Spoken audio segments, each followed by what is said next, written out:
Welcome. In this video, I'll show you how to upload videos to Instagram stories from Edits or from the Instagram Edits app. Now, this project right here, for example, I'm going to export it. Okay. Just going to wait for it to finish. And once that's done, I'm going to go ahead and share it to Instagram. All right. I'm just going to tap on this button and wait for it to load. Now, once it loads, as you can see here, it will be saved as a reel first. Okay. Just go ahead and add your captions or hashtags, whatever you want. Now, once that's done, you have these options. You can also share it on Threads or your Facebook. Okay. After that, just tap on share. Wait for it to load. As you can see here, it says uploading. Go ahead and go to your profile and wait for it. Now here we have the video from Instagram Edits.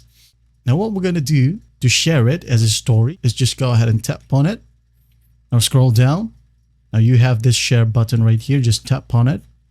And here we have the add to story option. Just tap on it, wait for it to load, and here we have the preview of our story. All right, just go ahead and tap on next right here. Just tap on it, make sure that you selected your story, then hit on share. Once that's done, just tap on the done button right here at the bottom, and you're good to go. That's basically how you do it. Well, I hope this video helps, and I'll see you in the next one.